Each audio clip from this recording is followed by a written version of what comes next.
अगर मार्का अजनदीन में शिकस्त के बाद बाज़ंतीनी अफ़वाज यही खुद को संभाल लेती तो मुमकिन था कि पूरे खित्ते की सियासी तारीख एक मुख्तलिफ सिमत इख्तियार कर लेती।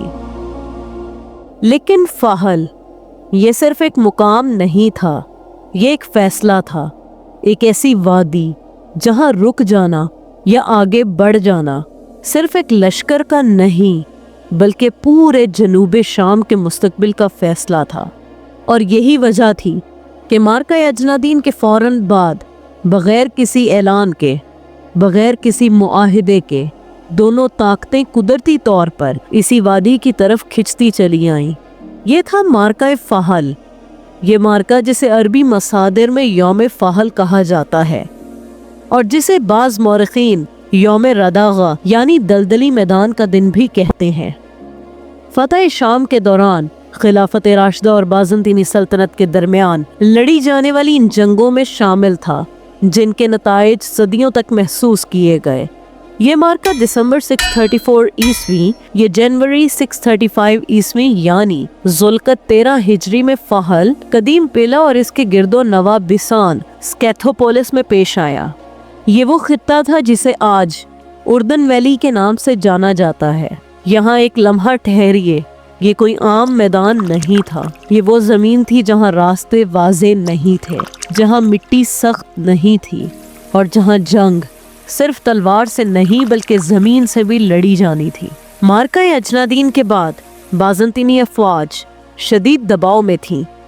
इनका मरकज़ी दिफाई निज़ाम टूट चुका था लेकिन वो अभी मुकम्मल तौर पर ख़त्म नहीं हुए थे। उन्होंने अपनी बची हुई फ़ौज को फ़हल और बिसान के इलाकों में जमा किया ताकि एक आखिरी मजबूत दिफाई लकीर कायम की जा सके। ये बाज़ंतीनी सल्तनत के जनूब शाम में आखिरी संजीदा कोशिश थी। दूसरी जानिब मुसलमान अफ़वाज जो अजनदीन में कामयाबी के बाद मुसलसल पेशकदमी कर रही थी, बाज़ंतीनी लश्कर का ताक़ुब करते हुए इसी वादी में दाखिल हो चुकी थी।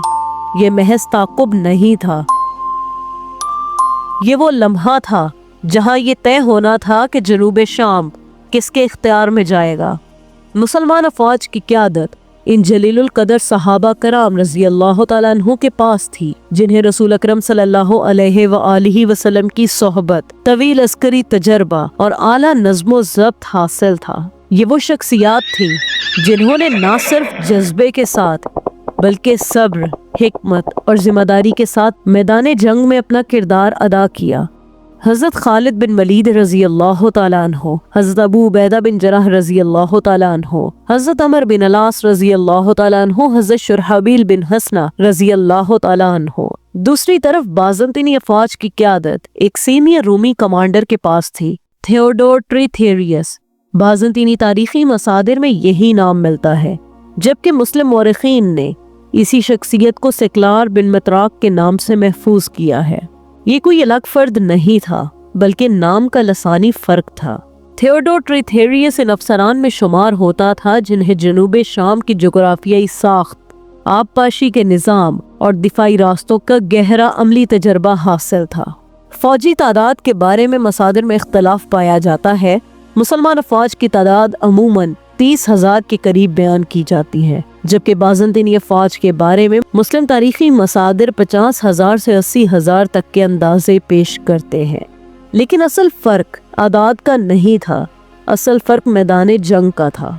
लेकिन यहाँ एक सवाल उभरता है, अगर ये दलदली ज़मीन बाज़ंतीनियों के मंसूबे के मुताबिक मुसलमान अफ़वाज को रोकने में वाकई कामयाब हो जाती तो क्या शाम की फतूहात यहीं थम जाती? तारीख हमें बताती है कि बाज़ औक़ात जंगे तलवारों से नहीं फैसलों से जीती जाती हैं और फ़हल में ये फैसला अभी होना बाकी था। ये मार्का खुले खुश्क मैदान में नहीं लड़ा गया। बाज़ंतीनी अफ़वाज ने आबपाशी की नहरें काट दी, ज़मीन को पानी से भर दिया और पूरे इलाके को कीचड़ और दलदल में तब्दील कर दिया। मकसद बिल्कुल वाज़े था, मुसलमान घुड़सवारों की हरकत रोकना। और कुछ वक्त के लिए ये हिकमत अमली वाकई मौसर साबित हुई। मुसलमान घुड़सवार दलदली ज़मीन में फंसने लगे, रफ्तार महदूद हो गई और पेशकदमी सुस्त पड़ गई। लेकिन यहाँ एक अंसर खामोशी से काम कर रहा था, नज़्म व ज़ब्त। मुसलमान अफवाज ने जल्दबाजी नहीं की, صفے قائم رہی، کمان برقرار رہی اور قیادت بکھری نہیں۔ آہستہ آہستہ جنگ کا توازن بدلنے لگا۔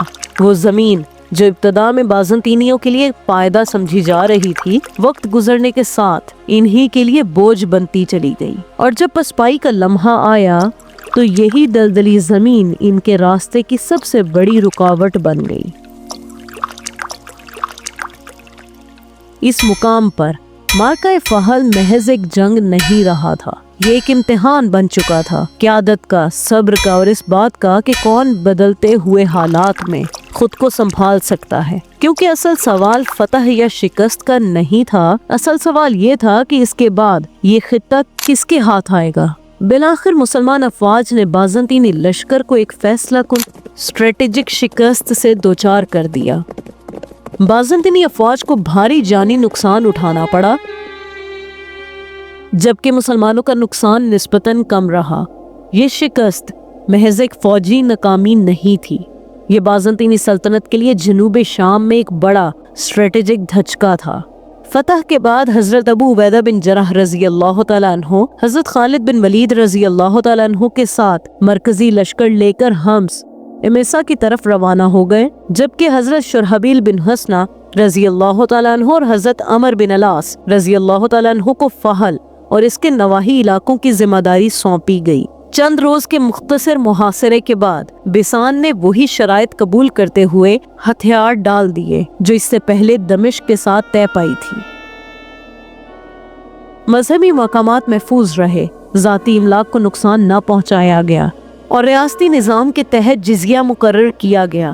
اسی طرح تبریہ نے بھی مزاحمت کے بغیر صلح کر لی۔ معروف مورخ روس بنس کے مطابق معرکہ فحل اور معرکہ اجنادین میں ہونے والے نقصانات نے بازنطینی سلطنت کی جنوب شام میں فوجی صلاحیت کو عملاً ختم کر دیا۔ ان مارکوں کے بعد دمشق کے جنوب میں قائم بازنطینی دفاعی حصار ٹوٹ چکا تھا، لیکن فحل کی یہ فتح اختتام نہیں تھا، یہ صرف آغاز تھا، کیونکہ اب مسلمان افواج کے سامنے شام کا دل کھلا پڑا تھا اور اگلا مرحلہ پہلے سے کہیں زیادہ بڑا، زیادہ فیصلہ کن اور زیادہ دورس نتائج والا تھا۔ اگر آپ کو یہ ڈاکومنٹری تاریخی اور معلوماتی لگی ہو تو ویڈیو کو لائک کریں اور دی اسلامک ٹریل بلیزرز کو سبسکرائب کریں تاکہ اسلامی تاریخ کے یہ اہم مراحل مسلسل آپ تک پہنچتے رہیں۔ کمنٹس میں ضرور بتائیں آپ یہ ویڈیو کس ملک سے دیکھ رہے ہیں اور اگلی ڈاکومنٹری کس موضوع پر ہونی چاہیے، فتح مصر یا شام کا اگلا فیصلہ کن معرکہ۔